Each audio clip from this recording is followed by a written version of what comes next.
Back by popular demand, Hunter React series. I've had more than 2 or 3 people contact me saying they really like my Hunter React videos. So I'm like, well, there's been a few videos that I've been wanting to watch. So I thought, well, why not just start doing these videos again? I'll just watch these things with you. So premise of this video is I react to a deer hunt that someone put on YouTube as I guess you want to say a long time experienced deer hunter, and give you guys my reaction to it. It's that simple. Also, before we start this video, if you have a video that you are like amazed by on YouTube, a deer hunt video, leave them in the comment section. I love watching deer hunting stuff, and maybe if I like it enough or I think it's going to be cool enough, I will put it on here and we'll do a reaction video. My main purpose of these videos is really to help small creators that maybe would benefit from me seeing them. Not that I'm a large creator by any stretch of the imagination, but I just want to make you guys aware of some of these cool YouTube channels that are out there that are worth you subscribing to. So this is from a guy that probably one of my favorite people in the outdoor industry, and that is Mr. Joe Miles of Asio Gear. I haven't watched this video yet. He killed a gigantic deer down in South Texas, and I have been wanting to watch this video. I thought, man, this will be a perfect one. So this is on the Mission Whitetail YouTube channel. You can see that right here. It is a series that he's put up here down in South Texas. I think there's going to be a bunch of videos on here, so make sure you go over there to Mission Whitetail and check them out. But let's watch this one together. Joe, he's mentioned to me before that he's never killed a 200-inch deer, and he really wants to. So I think this one here may have done it, according to the title here, 200-inch South Texas Monster. South Texas is kind of dear to my heart for some reason. Never been there, but I want to go. Like that's a dream hunt of mine, is going down to South Texas. So we shared the screen here. Let's go ahead and play her. Here we go. Back in the brush country, this time in South Texas.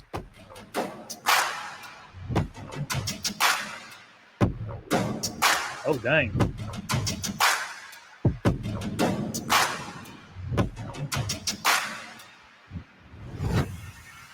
Okay, before we start this, that was Joe Miles there. I'm going to tell you a story about Joe and the type of man he is. We met Joe at a show me and Dan did. It's been 3 or 4 years ago now. Got talking to him, and Asio Gear wasn't it's a really successful company now, and it was successful back then, but they've stepped their game up the last couple of years here. Got talking to Joe, and he was like, man, if you ever need help with the show, let me know. I'd love to sponsor you guys. And I'm like, all right, great. So later on, maybe a couple months later, Joe, we got back in contact with each other, and he said, hey, what are you thinking as far as payment for a sponsorship for our show? And, I shot him a number. I hadn't had much experience at all with sponsorships, to be honest with you. Didn't really know where to go with it. And I shot him a number, and Joe came back right away and called me and was like, hey, man, you're worth more than that to me, and this is why. And he gave me a substantial amount more money than what I asked him to give me. And he could have, and I think most people would have just said, hey, that's what you want? Oh, great.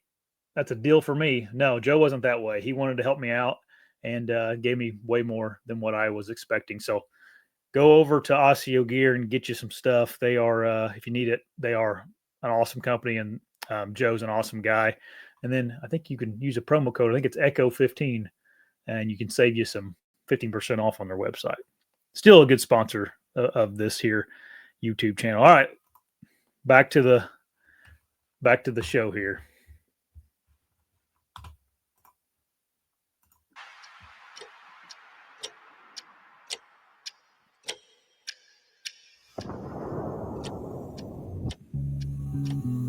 I have been hunting in South Texas for probably the last 18 to 20 years, and it's one of my favorite places to hunt, especially late season. This is a little bit later than I've hunted down there. I've spent a lot of time there in December, but this year we went towards the end of January.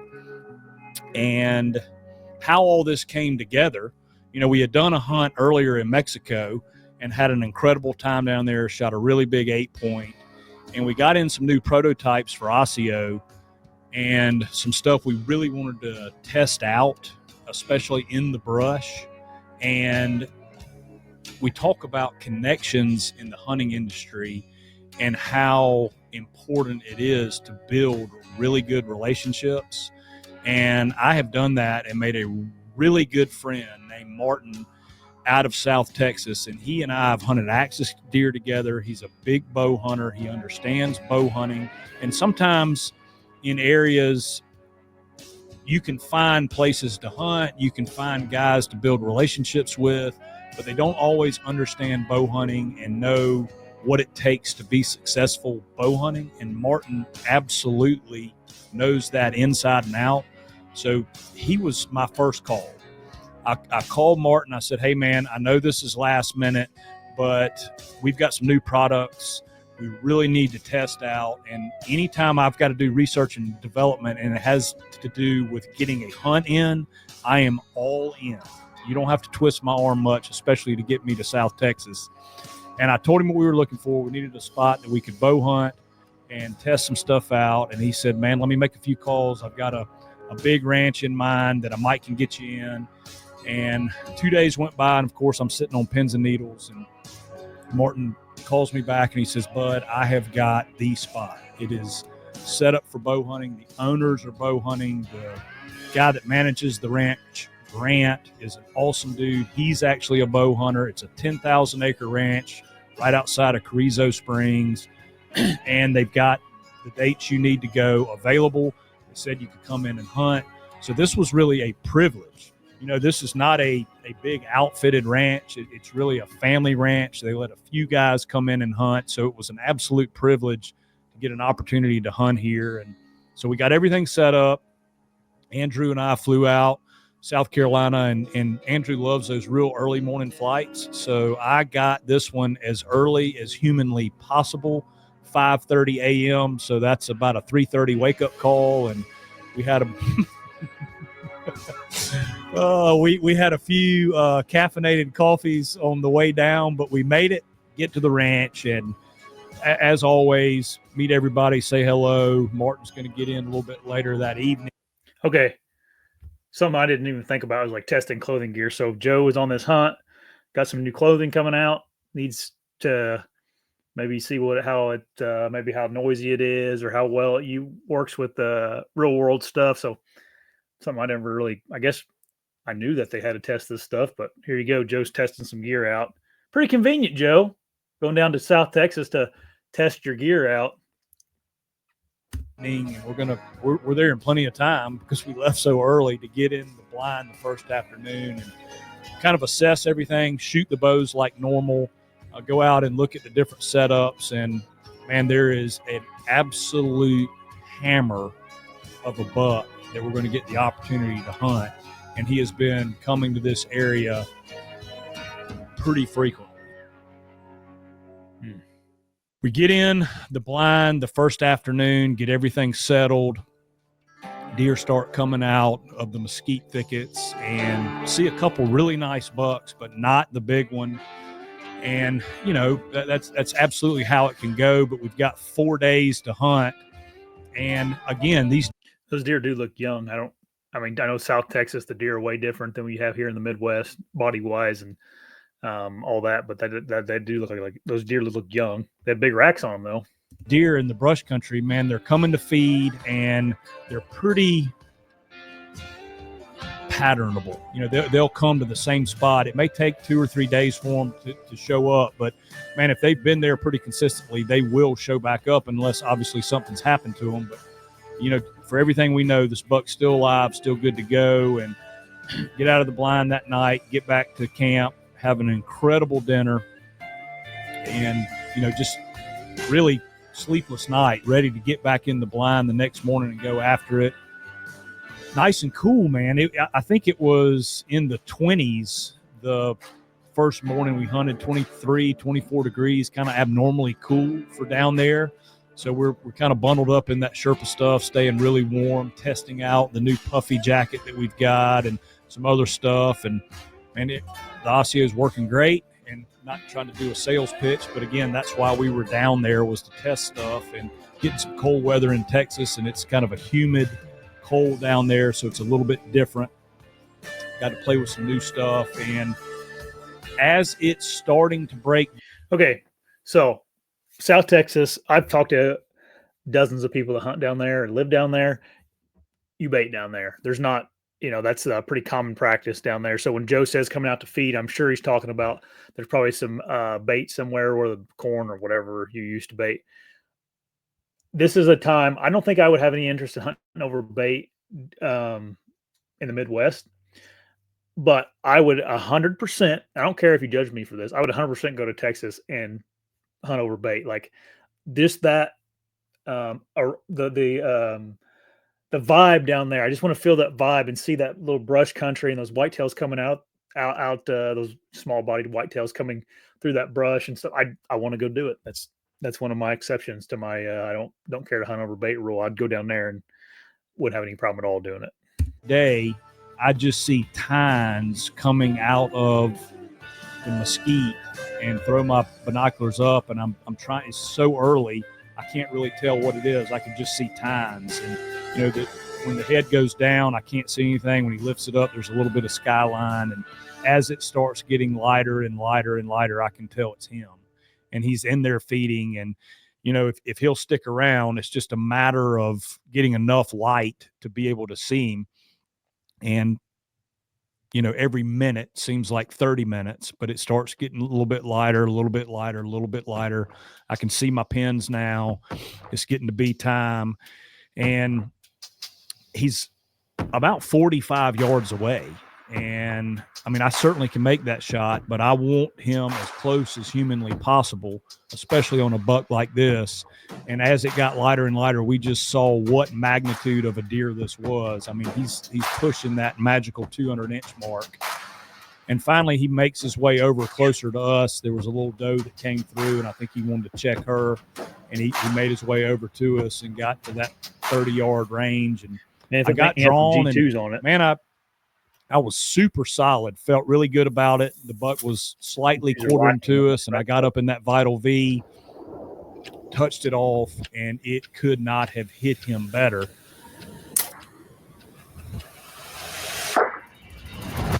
Yeah, if you follow along with Joe on his social media, he is a habitual practicer of his archery equipment. The guy is shooting all the time, and obviously paid off right there.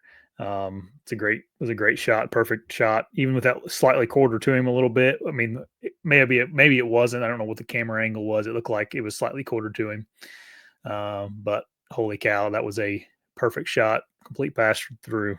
So practice pays off, folks. Guys, getting good, didn't it? Okay, so I was going to start this as a camera person. Hunting out of a blind, filming out of a blind is so difficult. There is just your exposure is so different from inside that dark blind to outside into the woods or into the brush country here. So cameras can only do so much. They go from filming something that's well lit to something extremely dark. They don't do a great job. That's why this video is a little bit dark right here. Ideally, what probably you should have done for a scenario like this, which you wouldn't even think about this, would be have a light in there for after you shoot the deer. You can throw that light on, and then you have a lot more light for that camera to work a little better. But that's why you see here a lot of times cameras will be lacking inside of a ground blind because there's not enough light letting going into that sensor. There are cameras out there that can handle situations like this, but more expensive stuff. 2 yards, baby. Don't look too bad there. Key to success. Some good shooting spectacles.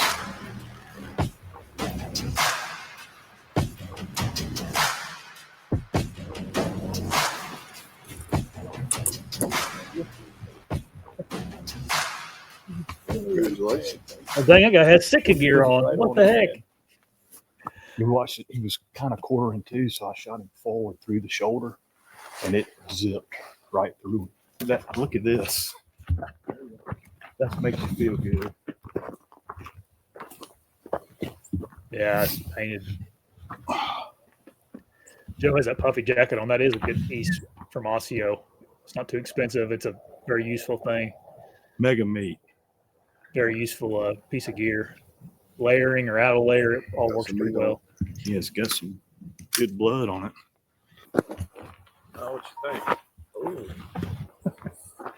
I think Mega meat threw the good spot. Well, that guy got your sweatshirt on.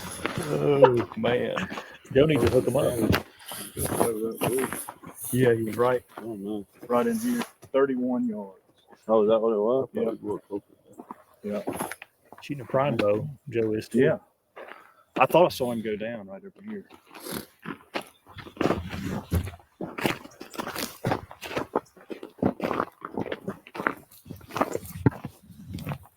You see him? He went a little further than I thought. On the west side of that split dead tree up there.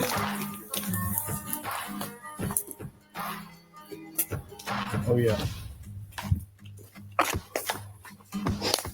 Man, look at that. That is just like classic. That's what I want to see in Texas. That's where I want to hunt. I wonder when they shed antlers down there. I wonder if there's a good chance hunting down there late January if they're Oh boy, shed. Didn't look like it. Golly, man. Oh, backed up, stuff around him. Yeah, he smoked that deer.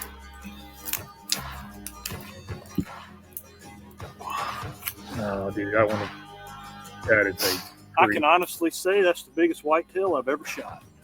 Yeah. I don't know why they're surprised. Really? I mean, he's got to be 90-ish, doesn't he? Get a little better now. Yeah, you might scratch too. He is a He's a freak. little bigger in person. Actually. Yeah. Golly. He is a freaking hammer, boys. Yeah, that's a He big. smoked him too. God. I'm surprised you made it this far. Yeah, I saw his tail and I thought, he fell right over there. He made a I think he's 90s without that commonplace split. right here. Yeah. So a 90 frame with that. I think so. That's what Man, if that He's G2 on got the right awesome side would have been a time. little longer. God, he does. I mean, that's got to be 13. Don't you think? And he's got good mass. Great day. Look at that one. That's a heck of a buck. Boys, thank y'all. Thank you so Oh. much. I love big deer. Grant, thank you, man. That's something. That is something. Yes, that is something, man. Look at the bases on that thing. How close the South all plated Texas together. That's how you know they have a bunch of mass. native deer, man. Takes a hell of a management program to get a wild whitetail that big, doesn't it? A lot of culling and a lot of feed. Yeah, yeah. A lot of culling, a lot of feed. You don't. Yeah, no, That's what you no don't think tags, about no down there is tattoos, like- that's a- To get deer, yeah, like to manage your deer down there, you had to feed them because there's no food. So if you want big deer to chase around, I'd assume you'd have to, supplement their feed because they ain't eating much out of that ground there. You can see behind you. Also, man, kudos to these guys to let someone come on your land and hunt a big buck like that. Pretty good friends there, man. No, a real wild buck. yeah, that's Man, look how long and that's on that left side of G2, Right. G3. Heck yeah. All right, guys. Absolute hammer of a buck. South Texas, end of the season, finishing out on an absolutely high note. Could not be happier with this deer.